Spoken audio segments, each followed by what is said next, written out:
Hola, ¿cómo están? Bienvenidos. Muchas gracias por estar aquí. Esto es la sesión Migración Segura. Esta sesión de Migración Segura se hace para entregarle a ustedes o para entregarles a ustedes toda la información necesaria acerca de migración. Estamos hablando mucho de Estados Unidos porque ha sido el país que más ha recibido colombianos en los últimos tiempos, pero también el de más oferta, entre comillas, para poder migrar hacia Estados Unidos. Entonces, nosotros en Migración Segura queremos que ustedes tengan las herramientas necesarias para hacer una migración tranquila, donde ustedes puedan darle a sus familias, a ustedes mismos, esta tranquilidad, poder llegar a la identidad legal pronto, siempre bajo los términos de la ley y con guía. Hoy es un tema que me habían pedido muchísimo, que es el asilo político. Y para eso vamos a hablar con el abogado Luis Victoria, es un reconocido abogado en el sur de la Florida, encargado de este tipo de migración, también migración familiar. Ya lo veo conectado, mientras que se conecta. Muchas gracias por estar aquí, te quiero mucho. A César, a Zucchini, cocina saludable. Ay, qué rico zucchini, me encanta. Hola, abogado, ¿cómo está? Hola Marcela, bien, muy bien, gracias. Espero que se encuentren muy bien todos, incluida tú Marcela. Muchas gracias una vez más por esta valiosa invitación a tu portal. Muchas gracias, abogado, bienvenido. Y bueno, hoy vamos a hablar sobre el asilo político. Mire que cuando yo voy a Colombia, mucha gente me dice, es que me voy a ir por el hueco y allá voy a pedir el asilo político. Es que me voy a ir a Estados Unidos con la visa de turista y allá pido el asilo político y allá me quedo. Y a mí me entra mucho miedo porque siento que hay mucha desinformación acerca de algo que, no sé, usted conoce más, que es tan, tan delicado de hacer más que cualquier otro medio para quedarse en los Estados Unidos, como es el asilo político. Totalmente, estoy de acuerdo 100% contigo Marcela, y de antemano muchas gracias por culturizar, por darle esta información tan útil a aquellas personas que no solamente colombianos, porque me imagino que este video va a llegar a muchas otras nacionalidades, Ojalá. exactamente, que pues desafortunadamente pues tienen una idea errada de lo que significa la solicitud de un asilo, que como bien lo mencionabas Marcela, con excelentes explicaciones. El asilo es una de las figuras jurídicas del derecho federal de inmigración más, digamos, exigente en relación con sus estándares para satisfacerlos, e igualmente más complejo, porque la ley de inmigración, pues obviamente comprende varios segmentos, y este segmento del derecho humanitario es uno de los más difíciles de probar, porque si la persona no tiene esas evidencias contundentes, relevantes para probar que tuvo una persecución pasada en su país de origen o que tiene un miedo futuro que esté bien fundado, pues por supuesto lo que van a hacer es venir acá, lo que mencionabas tú, con la visa de turista, solicitar ese asilo, y finalmente si no contaban con las evidencias pertinentes, pues lo que van a hacer es deportarlos una vez más. Bueno, abogado, ¿qué es el asilo? Usted es colombiano. Así que yo he querido hablar de esto con usted porque al ser usted colombiano y la mayoría de los que estamos acá colombianos, pues entiende un poco más el conflicto y los recursos que se pueden llegar a utilizar en el asilo político. Puede entender nuestra situación social en Colombia hace muchos años hasta el día de hoy. Para dejar claro qué es el asilo político en términos generales. Perfecto. Este es un muy buen inicio para el live, porque debemos saber exactamente cuál es la definición del asilo. Asilo, pues como el mismo nombre lo indica, es buscar refugio. Precisamente hay que satisfacer la definición de refugio que está pues establecida por el derecho internacional humanitario. Y el refugio es básicamente aquella persona que ha sufrido un miedo creíble, basado en una persecución que sufrió en su país de origen. Y esta persecución tiene diferentes tipos de motivos. Podríamos decir que existirían 5 tipos de asilos, basados, por ejemplo, en la raza, en el origen nacional, en la religión, porque de pronto tengo una opinión política que me produjo dicha persecución pasada, o también de igual manera a través de un grupo social en particular. Entonces, son 5 motivos que conllevan a esta persona a poder tener un argumento sólido para solicitar un refugio. En otras palabras, el asilo es pedir refugio en un tercer país que normalmente no es el de la persona, basados en esos 5 elementos o 5 motivos, o en uno de ellos, que pues la persona argumenta para efectos de que puedan obtener un asilo en ese tercer país. Teniendo en cuenta la situación sociocultural o socioeconómica que se está viviendo en nuestro país, Colombia, esos 5 puntos podrían aplicarse fácilmente. Le pregunto esto porque hace 30 años, 20 años, incluso 10 años, de pronto era mucho más creíble que en nuestro país pudiera alegarse el asilo político por la situación que vivíamos, ¿no? Una situación muy triste que era de conocimiento mundial. Por eso le pregunto ahora sentimos que hay un poco más de tranquilidad en nuestras carreteras, ahora sentimos que hay un poco más de turismo seguro en nuestro país, de turismo internacional. ¿Uno podría alegar asilo político fácilmente hoy en día? Bueno, como lo expresabas inicialmente, Marcela, no es fácil, el asilo es muy difícil, tiene un estándar bastante exigente, pero en todos los momentos, digamos, de la historia de un país, vamos a hablar de nuestro Colombia, pues en este instante, muy bien lo describiste, tenemos una situación sociopolítica totalmente distinta a la que vivenciábamos hace unos años, desafortunadamente, y aquellas personas de pronto pudiesen tener unos argumentos más relevantes, más contundentes para solicitar un asilo, digamos, basados en la opinión política, por ejemplo, o basados en porque pertenecían a un grupo social en particular. Quizás, por ejemplo, los comerciantes que se veían amenazados por los extorsionistas o amenazados de muerte, quizás aquellas personas que sufrieron secuestro.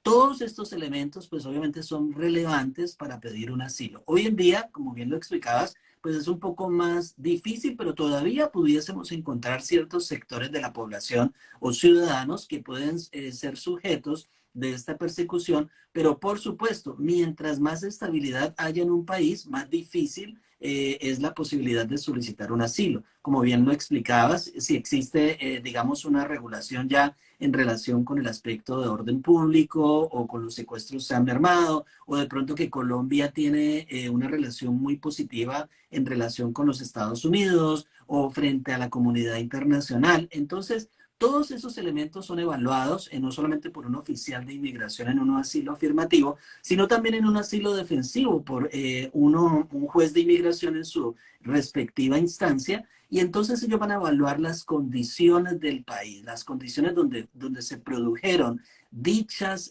persecuciones, dichas amenazas, que obviamente tienen que ser creíbles y basadas en hechos reales y no puede ser frívolo, porque si es frívolo, por supuesto va a ser rechazado el asilo y la persona puede inclusive verse en problemas. Bueno, abogado, ¿en qué, cuándo empieza el proceso de asilo? ¿Cuándo debería empezar? ¿Puede uno empezar desde su país de origen? ¿Cuándo se empieza a pedir? Porque hay que esperar necesariamente a estar en suelo americano para pedir el asilo o se puede empezar desde el país de origen. Marcela, primero que todo te voy a decir que esto como que va a ser para varios lives porque es un tema Sí, muy ¿verdad? y estás haciendo unas preguntas súper interesantes. A mí me apasiona mucho este tema porque teóricamente es muy interesante y sobre todo culturiza mucho a tus seguidores y a todas las personas que ven este importante live. Empecemos porque la persona tiene que estar físicamente en los Estados Unidos para solicitar un asilo. Cuando hablamos de asilo es porque la persona está físicamente en los Estados Unidos. Cuando hablamos de solicitar un refugio, la persona puede estar en su país de origen o en un tercer país en donde está sufriendo amenazas creíbles de poder regresar a su país. Entonces hay dos figuras jurídicas que están establecidas por el derecho internacional humanitario y es el refugio y el asilo. El refugio se puede pedir fuera de los Estados Unidos pero es muy limitado y los Estados Unidos limita muchísimo la solicitud a una cierta cantidad de personas a nivel del mundo y por año, unas cuotas, ¿no? Pero en relación con el asilo, pues no hay cuotas, pero ahora como hemos observado en las últimas, digamos, semanas inclusive, pues se le ha limitado mucho más a muchísimos ciudadanos del mundo poder solicitar el asilo, digamos, en una frontera. Por ejemplo, en la frontera sur de los Estados Unidos y México, ya no es factible para venezolanos, para haitianos, para nicaragüenses, esta posibilidad de pedir el asilo. Es decir, estas cuatro nacionalidades, nicaragüenses, venezolanos, haitianos y cubanos, no pueden pedir el asilo en una frontera en este instante de los Estados Unidos porque serían regresados de inmediato a su país, salvo que se aplique el título 8, pero es bastante difícil, que obviamente no vamos a ahondar al respecto, pero existen cada vez más limitaciones por todos los sucesos que hemos visto durante los últimos años, quizás 2 o 3 años, en donde hubo una migración desenfrenada, entonces el gobierno se le salió de las manos esta situación y finalmente tuvo que poner una limitante a través, por ejemplo, de este parol para estos 4 países que son los más afectados en tal sentido.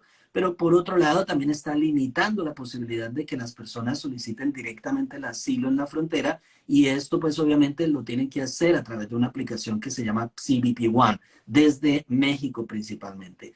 Estamos hablando de las personas que van a ingresar por las fronteras.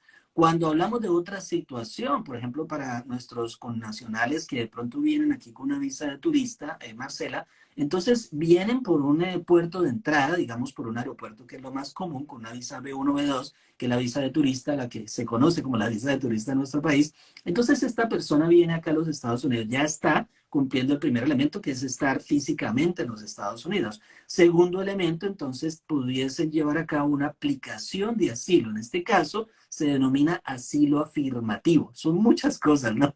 Entonces, Sí. cuando la persona está en un proceso de asilo afirmativo, regularmente pues va a durar bastante tiempo hasta que le indiquen cuándo va a tener una entrevista con el oficial de inmigración para efectos que el oficial de inmigración de USCIS, de la Agencia de Ciudadanía e Inmigración, lo llame para efectos de él corroborar si existe verdaderamente un miedo creíble y existe verdaderamente una persecución en el pasado o miedo futuro, porque puede ser o una o la otra, ¿no? Entonces, finalmente, ya para culminar esta parte de la explicación de cómo se solicita el asilo, pues si la persona por una u otra razón no pasa esa entrevista con el oficial de inmigración en USCIS, cuya instancia se denomina asilo afirmativo, entonces la persona sería transferida inmediatamente a la Corte de Inmigración, cuyo nombre ya pasa a ser asilo defensivo, porque la persona ya va a argumentar defensivamente que por favor no me deporten. Y es allí donde se denomina proceso de remoción o removal proceeding. Entonces, eso es un elemento bastante complejo, toda esta explicación. No sé si tus seguidores entendieran, pero en otras palabras, la persona tiene que estar dentro de los Estados Unidos para solicitar el asilo y existen 2 tipos de asilos, asilo afirmativo y asilo defensivo. Bueno, Kelly nos pregunta, buenas noches, saludos, ¿cómo se llama la aplicación para el refugio? El formulario, me Bueno, imagino. estaríamos hablando del asilo. El formulario se denomina I-589. I-589. Eh, Pero me imagino que ya habla del refugio de cuando uno está fuera de sí, Estados no, ese Unidos. refugio, olvídese, porque ese refugio solamente son para afganos, para ciudadanos que están en otros países del mundo que realmente son muy limitados. Prácticamente Estados Unidos no está brindando esa posibilidad ahora de refugio para los países nuestros y mucho menos para Colombia, ¿no? Ah, o sea, estamos hablando de Rusia, Ucrania, más o menos. No, más que todo Afganistán. Sí, por esos lados es que están brindando este tipo de cuotas, más que todo para ese tipo. Ah, Para los ucranianos tampoco pueden hacerlo, ellos tienen que pedir un parol basado en las nuevas normatividades para parol. Parol pueden usarlo los ucranianos, cubanos, haitianos, nicaragüenses y venezolanos. nos está preguntando C.S. Nati, ¿debe haber un denuncio previo en el país de origen? Muy buena pregunta. Ese es uno de los elementos, no necesariamente, mire, tiene que haber un denuncio ante la policía, haber presentado una querella, como le decimos en Colombia, pero es un elemento probatorio. Es decir, en el derecho nosotros hablamos de las evidencias, como decían los romanos, a mí me encanta la historia, dadme las pruebas y os daré el derecho. Entonces, si tú no tienes las pruebas, pues obviamente vas a minimizar las posibilidades que te aprueben un tipo de beneficio, en este caso, beneficio migratorio.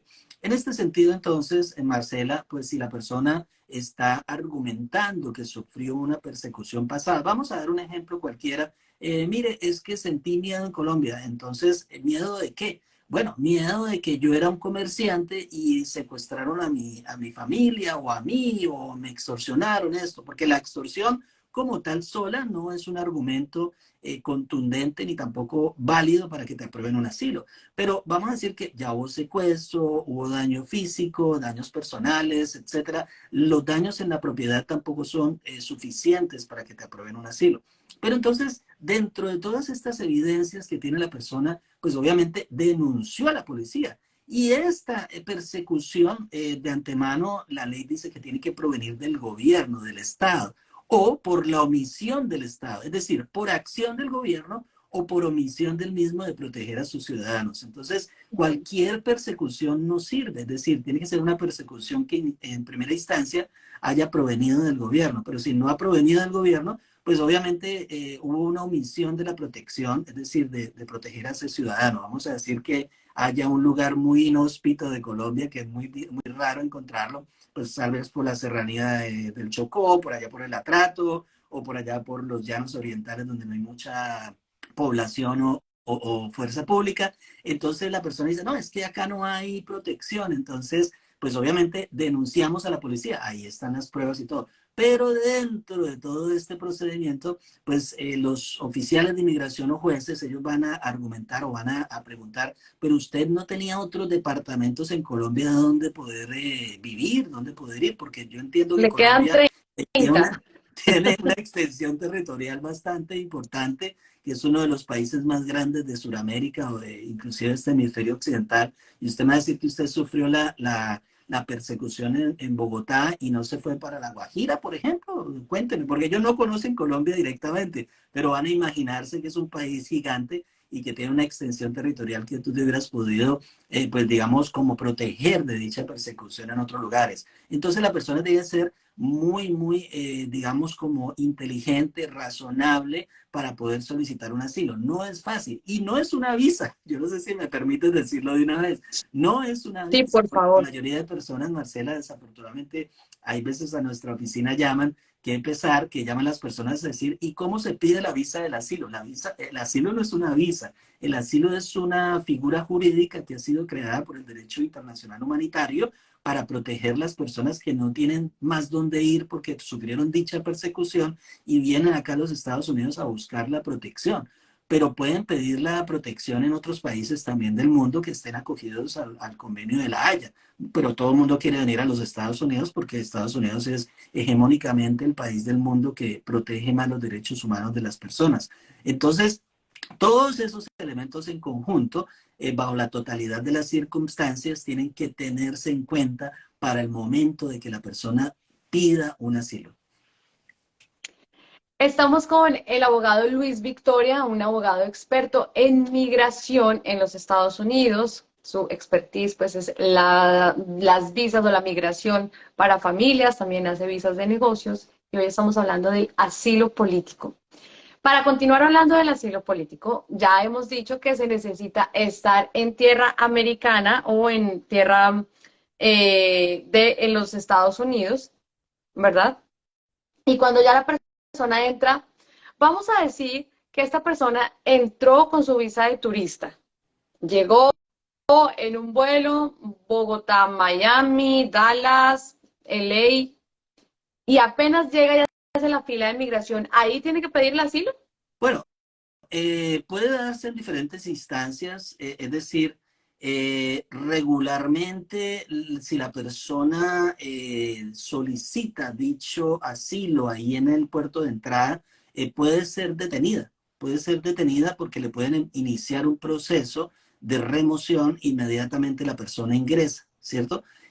Lo mejor es que la persona de pronto cuando ingresó haga sus planes bien, se asesore de su abogado para efectos de que se haga un proceso de asilo afirmativo, se solicite este asilo, no como a nivel defensivo, porque en el puerto de entrada, en el puerto de entrada pueden retener a la persona, pueden detenerla e iniciar un proceso de deportación casi que prácticamente inmediata si no se le comprueba un miedo creíble a la persona. Pero si la persona lo solicita posteriormente, entonces esta persona puede llevar a cabo algo que se denomina asilo afirmativo enviando la forma I-589 a USCIS. Esto es muy importante que siempre la persona esté asesorada de un profesional, preferiblemente de un abogado de inmigración licenciado aquí en Estados Unidos, porque todo lo que usted ponga allí en esa forma es prácticamente algo que puede ir en contra suyo en el futuro si usted no lo describió correctamente. Estamos hablando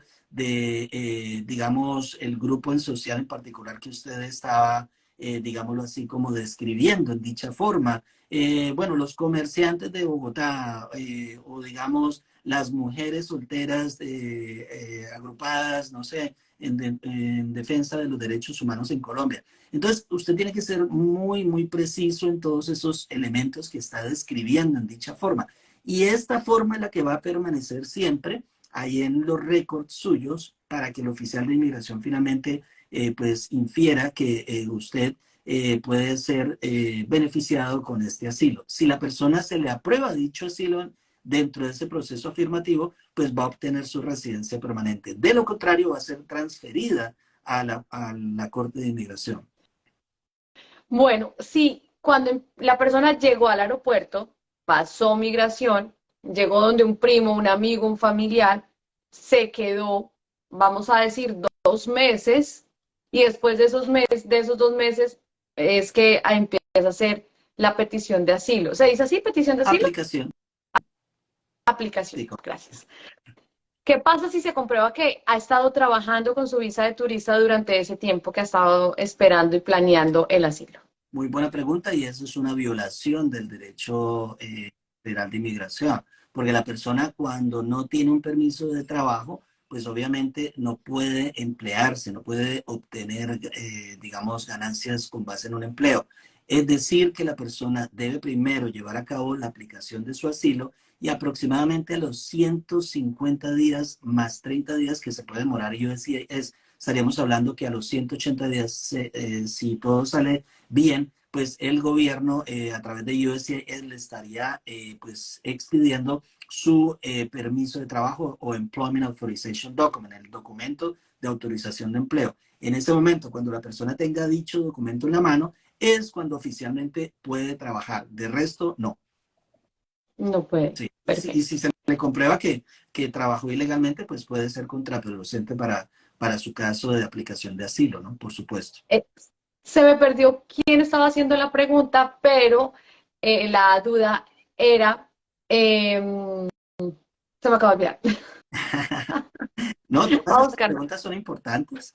La verdad que todo es relevante. Sí, bueno, tengo una que estaban haciendo por el mensaje directo durante esta semana que estuvimos promocionando este live o esta sesión sobre asilo político, y es si se puede pedir, si se puede solicitar el asilo mientras ella es residente.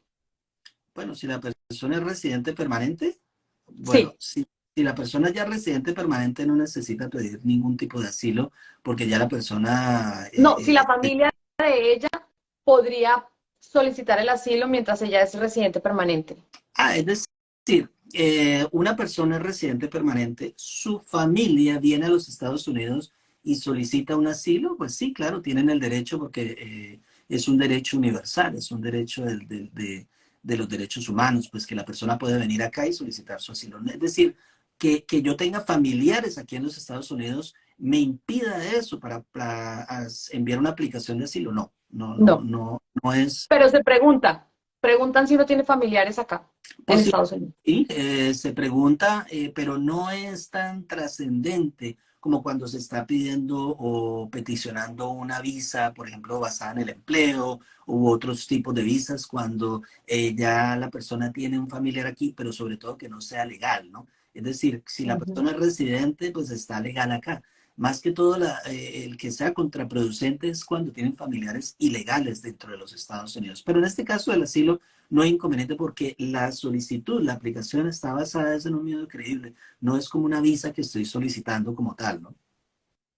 Ah, ya la encontré. Nos estaban preguntando, ¿en todos los casos se debe ir a corte o cuando las pruebas son sólidas no es necesario?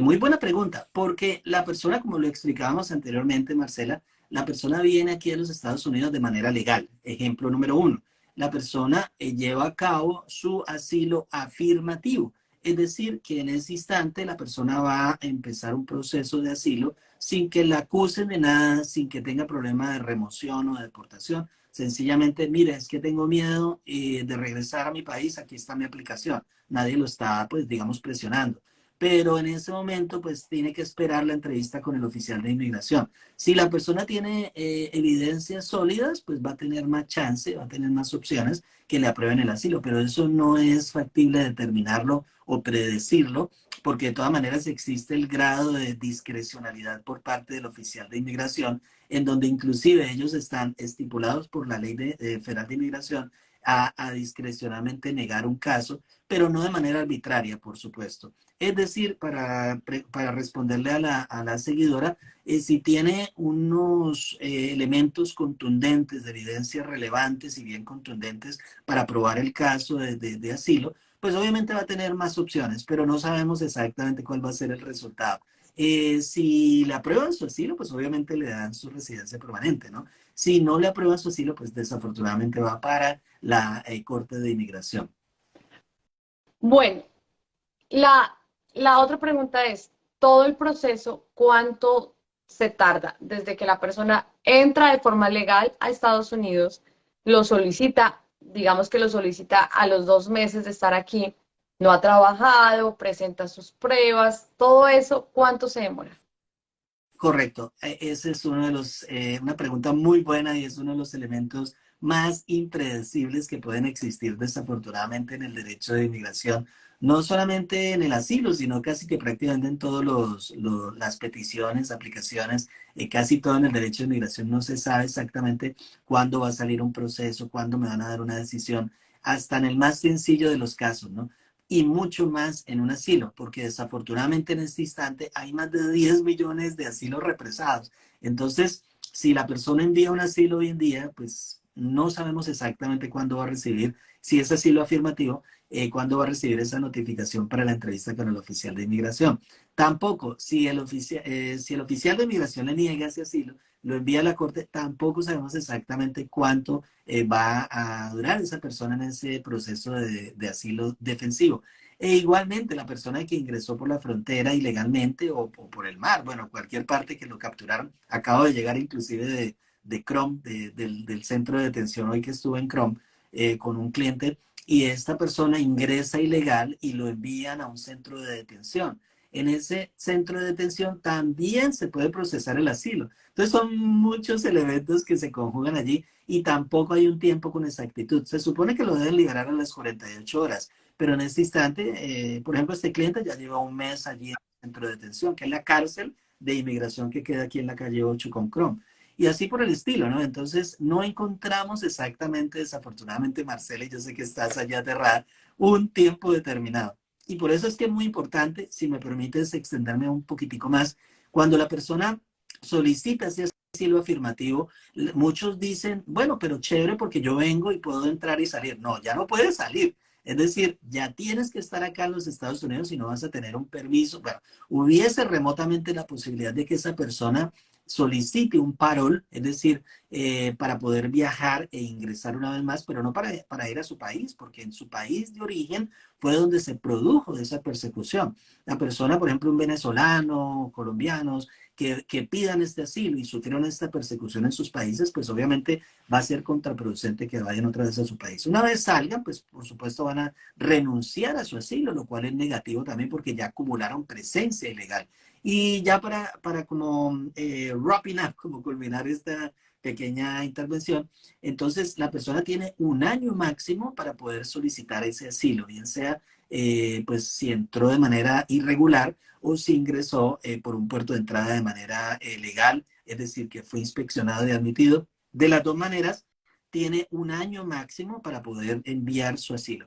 Pero hay ciertos elementos que por ahí, no sé si quieres preguntarme más adelante, respecto de esas personas que entraron de manera legal y enviaron su asilo afirmativo dentro de los 6 meses, o los que no lo enviaron dentro de 6 meses, sino más de 6 meses, hasta un año. O sea, hace la diferencia. Sí, Y exactamente. cuál es la diferencia entre enviarlo dentro de los 6 meses permitido por la visa de turista o haberse pasado? Es muy buena la pregunta. Que ya cruzaste la línea de la ilegalidad. Exactamente, tú pues, eres una mujer muy inteligente y lo infieres inmediatamente. Entonces, la razonabilidad es lo que tú expresas, que pasaste los 6 meses del permiso de la visa de turista, entonces ya va a ser más difícil argumentar en el futuro que quizás que la persona envíe una visa, una solicitud de visa EB2 de internacional, una EB3, empiece un proceso de certificación laboral o algo así, que puede darse. Nosotros aquí en nuestra oficina estamos llevando a cabo este tipo de procesos en donde puede ser una opción para muchos que están dentro de este tipo de procesos, ¿no? Entonces, si la persona por una u otra razón se pasó de los 6 meses, ya inmediatamente estaría violando esa, digamos, ese estatus que le dieron cuando ingresó de los 6 meses que tú dices de la visa de turista, ¿no? Bueno, tengo muchas preguntas. Aquí Los, estamos. los, los hijos, porque, a ver, las personas viajan, pueden viajar con o sin los hijos, ¿no? Por ejemplo, una persona que tiene visa y tuvo su hijo y el niño tiene 4 o 5 años, se viene para acá, pide el asilo y quiere pedir a su hijo después de pedir el asilo político, pero su hijo sigue allá con otra mamá que ya no es su señora y tal. ¿Cómo van los hijos en Claro. esto? Hijos menores de 21 años, vamos a decir, la persona, uno de los padres vino acá, pidió su asilo, aplicó a su asilo, y sus hijos que se quedaron en Bogotá o en Colombia, entonces ya después va a ser muy difícil que ese niño venga acá a unirse. Follow to join, ¿no? Es decir, va a ser, no, no lo puede. Tendría que esperar a que esta persona le sea aprobado dicho asilo, pero tiene que incluir a dichos menores de edad dentro de la aplicación. Es decir, que incluso si la persona desea que estos menores de edad se beneficien o así no se beneficien de dicho asilo, tienen que estar incluidos por ley allí los hijos, bien sean menores de edad e incluso mayores de edad. Pero los que se van a beneficiar finalmente son los menores de 21 años. Estos hijos, pues obviamente si a esta persona le aprueban su asilo aquí dentro de los Estados Unidos, puede aplicar a través de una I-730, y esta persona o el hijo menor puede venir a través de dicha aplicación. Es decir, esto es lo que se denomina derivativos. Los derivativos van a beneficiarse de dicho, pues obviamente, asilo que fue aprobado. Ok, y si los hijos llegan con visa después de que la persona ha pedido el asilo, ¿se pueden pegar al proceso? ¿Se pueden unir al Sí, sí, proceso? se pueden pegar, como tú lo dices, se pueden unir, pero siempre tienen que tener mucho cuidado esas personas que vayan a tratar de hacer esto, porque cuando ingresan, pues obviamente regularmente un oficial del puerto de entrada les va a hacer preguntas y quizás de pronto ya está en el sistema que ese otro padre está aquí bajo una figura del asilo, ¿no? Entonces hay que ser muy cuidadoso cuando se haga este paso, pero sí, como tú lo dices, viene y puede unirse a ese asilo, porque como es menor de edad, pues obviamente regularmente un menor de edad no va a venir solo, bueno, en fin, todos esos aspectos. Es decir, si fuera un adulto, Yo quiero, pasaba un poquito más desapercibido, ¿no? yo quiero que seamos enfáticos porque así como lo decía al principio usted, abogado, venir o cambiar de país porque hay una persecución en el país de origen es legítimo, a muchas personas les pasa, no se pone en duda, obviamente. Venir a Estados Unidos, siempre he dicho, es un privilegio estar acá, vivir dentro de la legalidad es, yo creo que lo más hermoso que le puede pasar a un migrante porque vive con tranquilidad y siento que lo que más se sacrifica cuando se pide un asilo político es la parte emocional. Si ya migrar es duro, es difícil, aún en las condiciones que son. Ahora, cuando me imagino y los casos que he conocido de la migración con tipo de asilo político, requiere demasiado esfuerzo emocional. Es mucho sacrificio lo que se tiene que hacer también con la salud mental. ¿Por qué?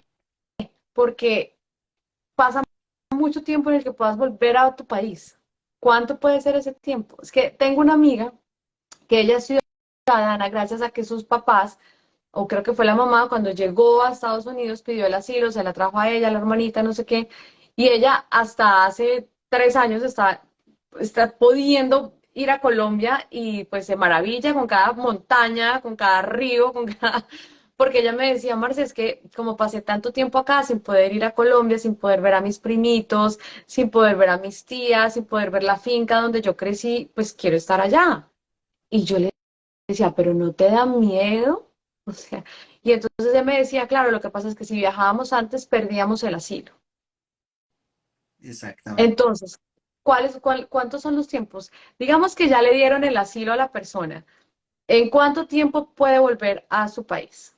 Esa es una muy buena pregunta. Mira, empezando, bueno, he conocido personas que llevan hasta 10 años en el proceso afirmativo de asilo, es decir, nunca han podido volver a su país, es decir, 10 años No. en un Me limbo, muero si yo no puedo ir a en un, Colombia, me muero, no en un puedo. limbo, ¿no? En un limbo. Entonces, desafortunadamente hay personas que nunca pensaron en eso y llevan hasta aquí en mi oficina, aquí se han sentado personas de abogado, llevo 10 años en el proceso afirmativo. Entonces, empecemos por eso. Segundo, yo no recomendaría que la persona regrese salvo que hasta cuando ya sea ciudadano americano. Si la persona no es ciudadana americana, que no regrese a su país porque hay un riesgo siempre inminente. Recordemos que la residencia permanente es solamente un estatus, no es algo permanente, fijo, aunque el nombre lo dice que es permanente, pero puede ser, es decir, cancelada en cualquier instante. Entonces, vamos a decir, la persona que recientemente recibió su residencia permanente a través del asilo por persecución en Colombia. Acabo de recibirla hoy, marzo 9 del 2023 y dentro de 15 días o en Semana Santa se fue a pasear a Colombia porque pues va a celebrar viviendo aquí 6 años o 5 que duró todo su proceso y su residencia es basada en el asilo. Hay un riesgo inminente que esa persona cuando regrese no la dejen ingresar porque van a decir, usted tuvo todos estos años, nos pidió un asilo político, nos pidió todo este proceso, le damos su residencia para que usted esté protegida aquí en los Estados Unidos y lo primero que hace es irse a pasear a Colombia. Entonces no es lógico, ¿no? Entonces, cuando ya la persona sea ciudadana americana, no hay ningún problema, porque la ciudadanía tú puedes, digamos, nosotros podemos ir a vivirnos a Colombia toda la vida y no importa. Después me puedo volver a vivir a Estados Unidos y no importa porque uno es ciudadano. Pero la persona que es residente permanente, desafortunadamente, está siempre pendiendo de un hilo. Yo lo que le digo a mis clientes cuando obtienen la residencia permanente, sea a través del asilo, sea a través de cualquier otra figura, es cuenta muy, muy detenidamente y bien concentrados hasta que ya puedas aplicar a la ciudadanía. Ese día es que tú vas a estar seguro en este país 100%. Antes, no. Nos pregunta Hackbell, buenas noches. Para ajuste de estatus dentro de Estados Unidos, ¿hay que aplicar para permiso de trabajo primero? Bueno, creo que es una pregunta que se sale un poco del asilo, pero El contexto. eh, no sé, si la quiere contestar rápidamente el abogado y después le recomiendo a Hackbell que le escriba por el Instagram al doctor. Usted sabe que en Colombia le decimos doctor, ¿no? Tranquila, Al no nos abogado. preocupemos. No os Es que aquí no preocupes. se usa. Y le puede escribir y seguramente puede concretar con él una cita para Claro que hablar su caso. sí. No, rápidamente le contestamos aquí al seguidor.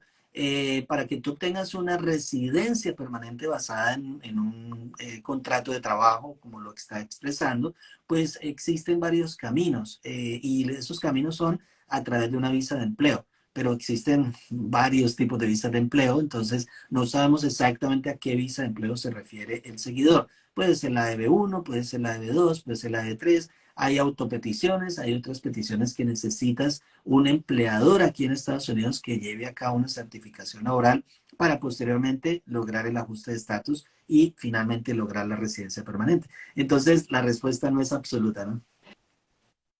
Nos pregunta MB Mar, dice, tengo un hermanastro solicitando asilo y mi esposo quiere solicitar la visa EB2. ¿Eso nos afecta? Ah, buena pregunta. Buena pregunta, esa sí está en el contexto. No, no necesariamente. Es decir, la persona una vez tenga, es decir, que ya tenga ese, no estatus, pero sí esa condición de aplicante de asilo, porque recordemos, y eso es bueno hacer un paréntesis, la persona que está dentro de una aplicación de asilo o aplicante de asilo no es un estatus. Es decir, desafortunadamente la persona no tiene estatus. Lo que tiene es un periodo autorizado para estar aquí en Estados Unidos. Es decir, que esta persona que quiere venir acá a través de una EB2, pues obviamente nos afecta porque esta persona no está ilegal acá, está en un periodo autorizado para estar, que básicamente se puede homologar a un estatus, ¿no? Pero ¿y cuándo saben que ella tiene el hermano? Además es el hermanastro. ¿Cuándo se enteran? ¿Uno llega a un papel diciendo cuánta gente conoce acá o cómo se enteran? Bueno, en realidad Digo, puede. hago la aclaración de ser hermanastros porque no tienen ni siquiera los mismos apellidos. Entonces, ¿cómo podrían relacionarla a ella con esta persona? Sí, un poco difícil, pero digamos que Sí, ¿verdad? dentro de las entrevistas, quizás le pregunten, en las formas muchas veces preguntan si hay familiares aquí en los Estados Unidos y qué estatus tengan, en la DS Ujú.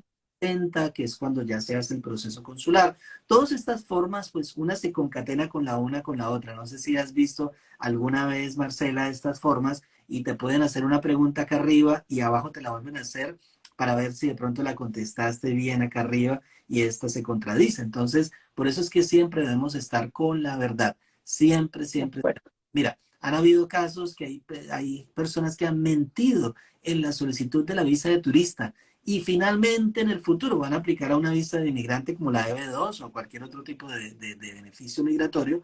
Y todos estos récords, yo los pido como abogado, yo tengo todos estos récords de muchísimas personas aquí en mi oficina porque yo necesito ver qué es lo que hay realmente en los archivos virtuales digitales de las agencias federales. Y cuando me doy cuenta, pues obviamente pudo haber sido que la persona que solicitó esta o realizó esta solicitud, pues lo hizo de manera tal vez no intencional, pero lo escribieron mal, lo mintieron a propósito, en fin. Entonces, todo eso puede ser una contradicción y finalmente una negación de una visa, un proceso que llevaba años y miles de dólares invertidos y se le cae. Mire, nos pregunta, tranquilo, Hatbel, tranquilo, tranquilo, puedes preguntar todo lo que quieras. Dice, cuando hay problemas psicológicos justificados por un médico, la entrevista para exponer el caso debe hacerla la persona o podría hacerlo el abogado apoderado. Ah, bueno, me imagino que cuando hay estrés postraumático o algo así, es a lo que se está refiriendo. Casos muy extremos, ¿no? Que la persona no pueda asistir a una entrevista. Regularmente, yo creería que el oficial de inmigración preferiría optar por una espera del tratamiento de la terapia hasta poder pues, darle la posibilidad a la persona que vaya personalmente, porque el abogado lo puede representar, pero no hablar por él, ¿no? Al ingeniero Leo que nos pide hablar sobre la visa EB2. Tengo programada ya esa sesión para hablar sobre esa visa que es súper especial, pues sobre ese trámite aquí en Estados Unidos, así que por favor stay tuned, porque está programado dentro de las sesiones de migración segura, también lo han pedido mucho. Esas dos, ¿no? Esa y el asilo político lo han pedido muchísimo, Exacto. Y es muchísimo. una de las visas que más llevamos a cabo aquí en nuestra oficina, la B2, con gran éxito. Nos han aprobado muchísimas de estas visas en los últimos meses. ¿Ah, sí? Sí, claro. Rápidamente, abogado, ¿esa es una visa de qué tipo? Bueno, la visa L2 es una visa del grupo de las visas de empleo. La palabra o el acrónimo EB significa Employment Based Visa. Es decir, que la visa está basada en un empleo, pero cuando se le pone el acrónimo NIW, es una excepción, es decir, la persona está exenta de tener un empleador aquí en los Estados Unidos que lleve a cabo dicha petición. Es decir, que el que haya un National Interest Waiver significa que la persona va a estar exenta de una certificación laboral porque tiene tal vez un título avanzado o tiene habilidades excepcionales que lo conduzcan a esa opción de venir acá a los Estados Unidos y traer una propuesta, digámoslo así, de trabajo, una proposal endeavor, como se dice en inglés, y resolver, digo yo, una política pública o una problemática que se esté llevando a cabo aquí en Estados Unidos. Vamos a decir el ingeniero electrónico colombiano, que es un caso real, que es especialista en satélites, digamos, CubeSat, unos Ok. satélites así, que es un caso real. Y esta persona argumentamos nosotros, mira, Estados Unidos ahora está invirtiendo millones de dólares, miles de millones de dólares, diríamos, en la seguridad del Pentágono, en la seguridad de los Estados Unidos, sobre todo por los ataques de Rusia en contra de los Estados Unidos. Y ese fue mi argumento, digámoslo así, jurídico. Y entonces a esta persona ya la aprobaron su BB2 de interés nacional porque hay, valga la redundancia, un interés de los Estados Unidos en que venga un profesional de estos y obviamente es impracticable que le exijan a ese profesional con ese nivel y con esa importancia para el país un empleador para que lo pida. Entonces es por eso, impracticabilidad de pedir un empleador. Interés nacional, proposal endeavor, que es la propuesta de trabajo, y interés pues obviamente de una importancia nacional y que va a beneficiar a muy posiblemente a miles de personas, a la economía, a la soberanía, es decir, son implicaciones globales, es broad, o sea, es amplia el beneficio, ¿no? Entonces es por ello que, pues, por supuesto, esta visa es una de las más importantes ahora y es muy importante para todos los profesionales colombianos, ¿no? Bueno, pues preparados porque esta sesión está programada, así que la vamos a tener. Con, Yes. Connie nos pregunta, yo soy aplicante al asilo, lo cual me hace pensar que Connie está aquí. Mi hermana, mis sobrinas y mi mamá tienen la cita de la visa este año. ¿Usted cree que interfiera mi proceso en sus visas? No creo, no. Lo importante para la seguidora es que tenga en cuenta los siguientes elementos, sobre todo los familiares, las familiares que están en Colombia pidiendo su visa.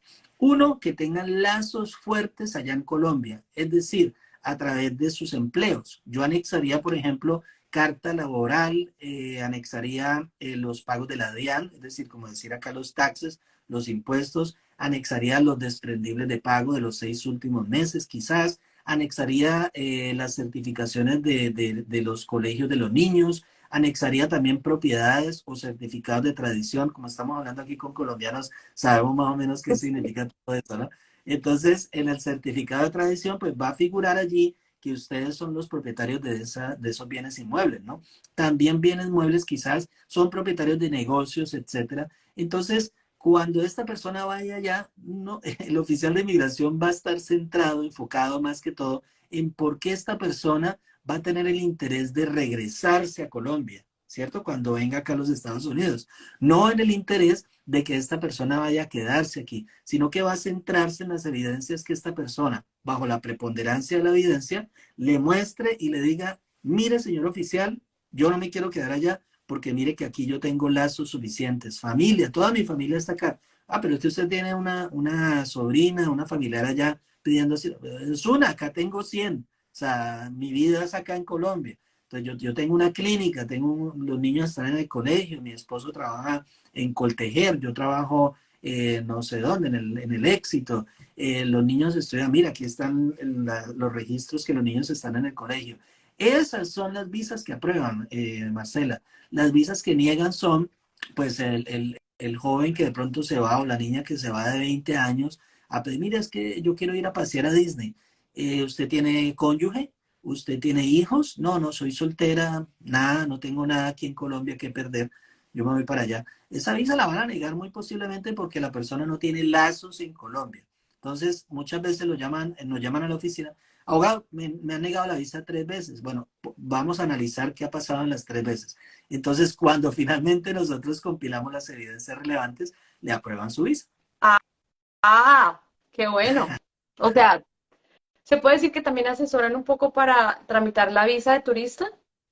Bueno, sí, yo puedo representar clientes en Mm. cualquier tipo de visa, en cualquier tipo Ah, de ámbito, ah, interesante. porque eso es la ley federal de inmigración, es decir, cualquier tipo de visa de la A a la Z. Bueno, volviendo a nuestro tema de hoy, que es el asilo político, porque el tiempo se nos va agotando y de verdad que es un tema muy, muy amplio. Con el tema del asilo viene un tiempo en el que uno ni es lo otro, sino todo lo contrario. En ese tiempo, la persona puede trabajar mientras le llega su parol. El parol es el permiso que entrega provisional el gobierno para que usted pueda trabajar. ¿Sí? ¿Estoy bien? A ver, estás hablando de una persona que aplicó al asilo Sí, y no tiene todo un permiso de trabajo, ¿no? exacto. Sí, ¿Qué hace la persona en ese momento para vivir? ¿no? Está en un limbo, está en un limbo en ese instante. Se supone que la persona puede trabajar legalmente solamente hasta que obtenga el permiso de trabajo, hasta que tenga ese Employment Authorization Document. Hasta ese momento es cuando puede legalmente trabajar la persona. ¿Qué hace para vivir? No, excepto los cubanos y haitianos, que son los únicos que reciben ayuda por el gobierno federal. De resto, pues tienen que estar quietos hasta que la persona no reciba este documento, ¿no? ¿Han existido casos donde pidiendo el asilo se dé cuenta el gobierno que la persona estuvo trabajando de forma ilegal o irregular y de pronto por eso le nieguen el asilo? ¿Eso puede pasar? Bueno, en realidad no hay una negación rotunda del asilo porque se trabajó ilegalmente, pero es una inadmisibilidad que posiblemente puede dar pie para que el oficial de inmigración solicite un perdón, ¿no? Es decir, se complica la situación, aunque para las personas que están dentro de este tipo de procesos hay un poco más de laxitud, más de flexibilidad en dicho sentido, ¿no?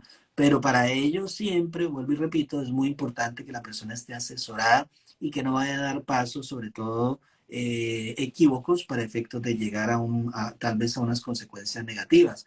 Sobre todo cuando se trata de que la persona, digamos, recibió los pagos de ese empleo, los recibió a través de quizás una consignación de este valor a su cuenta de corriente, a la cuenta de ahorros. Ahí ya hay evidencia y esa evidencia entonces se conecta con los taxes y los taxes, entonces el oficial de inmigración tiene acceso a todo. Cuando la persona entonces vaya y dice que no trabajó, el oficial de inmigración va a ver, pero es que usted firmó un 1099, un 1099, el año pasado usted hizo varias cosas de mensajero de Uber o esto, lo otro, entonces se está contradiciendo. Aquí también tiene mucho que ver en la contradicción. Si le dice que no y encuentran que sí, entonces imagínate. Bueno, Aquí en este país hay que andar siempre con la verdad. Si no andas con la verdad, tiene que estar asesorada la persona para saber cuándo puede hablar y qué puede hablar. ok, ok, bueno. Buenas noches, mi visa de turismo vence en octubre de este año. Uno puede ir a Estados Unidos, claro, venga y renueve, haga el favor y la renueva, que Sí, la renovación está fácil. Solamente tiene que ir y llevar el pasaporte y ya, la visa, la cita le va a salir para el 2025. Usted entre todos los días que la cita se le corre, se lo digo por experiencia, ah, porque he asesorado a muchas personas en este último año a hacer eso, así que vaya, renueve la visa y hablamos. Pero sí tiene que tener 6 meses, ¿no, abogado? sí, exactamente. Se puede renovar lo que tú dices. Lo mejor es empezar a renovarla para Vaya, renueve eso rápido, sobre todo en rapidito, Colombia. En rapidito. Colombia hay mucha facilidad Sí, para hacerlo, ¿no? sí, sí, sí, vaya, renueve, que el proceso no es Lo digo nada que en y Colombia, no la deje perdona que vencer, es lo único, ¿no, abogado? No la deje puede estar vencer. vencida, inclusive, puede estar vencida la visa, no importa, pero lo importante es que esté dentro de los 48 meses máximo de haberse vencido. Es una extensión que brindó el gobierno. Pero lo que quiero decir es que no es que quiera sacar la cara por la embajada de Estados Unidos en Bogotá, pero ha mejorado rotundamente. Sí. Ahora han mejorado mucho los tiempos, casi todas las categorías de la F1 a la F4, de categorías familiares. Nosotros ya no hemos tenido muchos inconvenientes en los últimos meses. Diría yo, últimas semanas se está regulando hasta el punto que ya las personas que han sido documentalmente aprobadas dentro del proceso consular, que ese de pronto podría ser otro tema, procesos consulares, entonces están recibiendo sus citas, entrevistas consulares a tiempo. Y hay una gran noticia para los E2 inversionistas, que hace unas 2 semanas se inició un proceso de reajuste y reprogramación de las entrevistas consulares para los inversionistas E2 colombianos. Ah, buenísimo. Sí, ese lo tenemos ahí pendiente, ¿Verdad? pendiente, pendiente. Volviendo al asilo, cuando la persona llega y pide el asilo, lo pide con toda su familia, o sea, todo el paquete tiene que estar acá. Esposa, esposo y niños. Y Ujú. papá, Bueno, no, los papás no entran dentro del paquete. Solamente entra cónyuge e hijos menores de 21 años. listo. Ya los Entonces, padres, si ellos quieren solicitar también su asilo, sería aparte, ¿no? cuando ya pasa a la corte, como en los juicios que se ven Ellos, por televisión, ¿es así? como en la televisión, exactamente el juez allí al frente, está al otro lado, está aquí la fiscalía, que es DHS, que es el Departamento de Seguridad Nacional, y está aquí al lado, está uno como abogado defendiendo a la persona. Y pues, Y ahí jurado. no, ahí no hay jurado, pero sí Ah, juez al frente y posiblemente haya un intérprete, ¿no? Hoy en día se está usando mucho el intérprete por teléfono, entonces el juez llama a la persona, al intérprete por teléfono. Pero es importante también que como la ley es federal, digamos, yo puedo representar clientes en todos los 50 estados e incluso hoy en día se facilita mucho porque podemos tener clientes en cualquier otro estado y virtualmente se puede hacer la cita, puede solicitarse hacer la entrevista con el juez de inmigración virtualmente, ¿no? hoy me llegó mi pago por haber sido jurado. Wow, Sí. felicitaciones. Cuando se hace, yo no sabía que pagaba. Wow. Asilo afirmativo eh, o el asilo defensivo. ¿Cuál puede ser la diferencia? O sea, ¿qué herramientas y qué pruebas de más podría aportar la persona que lo solicita para convencer al juez? Se supone que ya hemos mandado todo la primera vez. Sí, ¿Qué pide el juez? ¿Qué quiere ver? muy buena pregunta. O sea, tú te refieres a la persona que envió un asilo afirmativo y ahora está en el Sí. asilo defensivo. ¿Qué otras evidencias? ¿Qué Sí, más quiere? ya hago Se todo. supone que se llaman de todo, las amenazas, las Primero que fotos. todo, desde el principio, desde el asilo afirmativo, por favor, tengan una representación legal de su abogado. No es solamente llenar esa forma, porque aquí existe esa modalidad, ¿no? Lleno la forma, lléneme el asilo, ¿no? Por favor, representación legal de un profesional para efectos que su asilo esté bien constituido y estructurado desde el principio, por favor. Porque cuando nosotros damos un análisis de ese caso en particular, vamos a saber, vamos a inferir si este caso es frívolo o no es frívolo, primero que todo. Si es un caso frívolo, por supuesto yo no lo tomo, pero entonces las personas por estar aquí en Estados Unidos llenan su forma y se quedan. Entonces, esas son las personas que transfieren a la corte, ¿no? Entonces, cuando las transfieren a la corte, pues no tienen evidencias y pues lo único que los salvaría sería un experto en persecución de ese motivo en específico que pues argumentó. Ahora, la persona, digamos, del principio tuvo evidencias, es un asilo, digamos, es basado en una persecución real. Pasa ahora, no le creyó el oficial de inmigración, ahora pasa transferido como asilo defensivo. ¿Qué otra cosa puede hacer? Para eso está el profesional. El abogado entonces puede brindarle una estructura diferente. Podemos, nosotros, por ejemplo, cuando se ha negado acá el asilo, podemos expresar que no, el oficial de inmigración estuvo equivocado, porque bajo la preponderancia de la evidencia se envió esta prueba en específico y esta prueba significa, y así sucesivamente, y nosotros hemos ganado ese tipo de asilos en el asilo defensivo.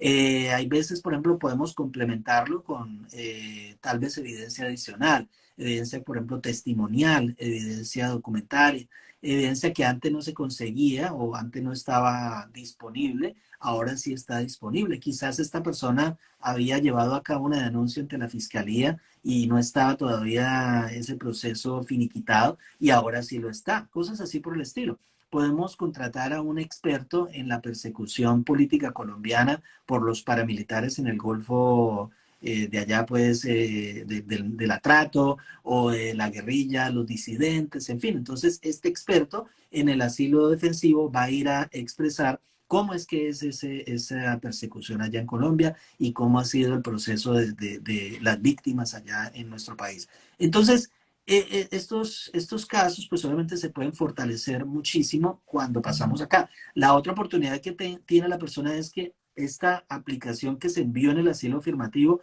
cuando se pasa el asilo defensivo, puede ser modificada, puede ser, digamos, enviada nuevamente, pero no contradiciéndose totalmente con la pasada, pero sí fortalecida. En otras palabras, es una oportunidad que se le da a la persona cuando pasa el asilo defensivo. Bueno, cuando ya listo, le dieron el asilo, ¿qué le dan? ¿De una vez la residencia? Tiene que pasar un año aproximadamente para la persona posteriormente ya aplicar a su ajuste de estatus basado en el asilo que le aprobaron. Es un pequeño proceso que se hace y ahí pues obviamente ya la persona obtiene su residencia permanente, ¿no? ¿Y ahí cuántos años son? 5 para ciudadanía. Sí, claro, son 5 años para poder llevar a cabo su aplicación para naturalización, correcto.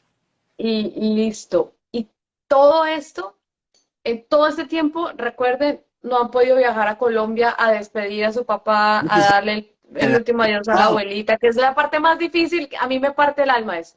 sí, Creo sí, que se pueden ver. que es la parte más complicada. Uh-huh. Pues, abogado, mire, tenemos muchas preguntas, muchas dudas sobre el asilo, pero creo que las hemos despejado todas. Ah, bueno, y todo esto, el taxímetro del abogado contando, ¿no? Bueno, sí. ¿Te refieres a los costos de los honorarios? Claro, porque estaba pensando si pasa el asilo afirmativo, si no pasa, y entonces me toca ir al defensivo y el abogado está y me aporta esta prueba y me dice no sé qué, pues todo ese es trabajo de abogados que hay que ir pagando, eso lo Sí, paga uno, no es que el claro, gobierno se lo pague a uno. una persona tiene que tener, ese es otro aspecto, me parece muy pertinente que lo hayas mencionado, Marcela, porque muchas veces las personas piensan que esto es secundario y yo pienso que si la persona tiene ese propósito, tiene que tener, también he pensado que debe contar con un presupuesto, ¿no? Y si la persona cuenta con ese presupuesto, pues obviamente va a tener más chance de contratar a un profesional, ¿no? Es lo ideal, no contraten o mejor dicho, no se enfoquen en llenar un papel. O sea, enfóquese en contratar al profesional. Si la persona contrata a ese profesional, eso es como cuando yo tengo una dolencia dental y yo no voy donde el dentista, donde el odontólogo, porque yo voy más bien donde un amigo que a ver si me soba aquí. No, tienes una infección allá, tienes que hacerte un tratamiento urgente, sea el tratamiento que sea, o se te está derrumbando la casa, tienes que estructurarla, un ingeniero. No, dicho, tienes que ir donde el profesional, ¿me entiendes? Entonces, cuando vas donde el profesional, va a haber más estructura, vas a tener más posibilidades siempre en cualquier tipo de ámbito. Pues, abogado, muchísimas gracias por acompañarnos en esta sesión de Migración Segura. A todos, muchas gracias por estar aquí. Ya saben, cuentan con el abogado Luis Victoria. Lo pueden encontrar en su Instagram. Abogado Luis Victoria es Luis Victoria Lo en su Instagram, en su página también. Y muy pronto, además, vamos a tener la página de Migración Segura, donde van a poder tener también el contacto de los expertos que han pasado por aquí. Estoy trabajando en ello, estoy muy feliz. Porque allí además vamos a poder recopilar todas estas sesiones que han resultado tan interesantes. Entonces, muchísimas gracias, abogado, por estar con nosotros. Gracias por toda la información que nos acaba de brindar y realmente creo que hemos ayudado a mucha gente hoy. Muchísimo. No, gracias, Marcela, y de antemano felicitaciones por la página y también por el favor que haces, porque la verdad que una profesional como lo eres, una periodista muy reconocida, así que pues de que Gracias. esté ayudando a los connacionales de esta forma, es muy loable, es muy, resalta dentro de nuestra comunidad, sobre todo colombiana aquí en Estados Unidos. Muchas gracias por... Gracias, abogado. A ustedes, feliz, feliz fin de semana. Por favor, vuelvan y repitan este live si les quedó alguna duda. Envíen todas sus preguntas a Migración Segura porque ahí los vamos a estar acompañando. Gracias. Que tengan feliz noche. Gracias.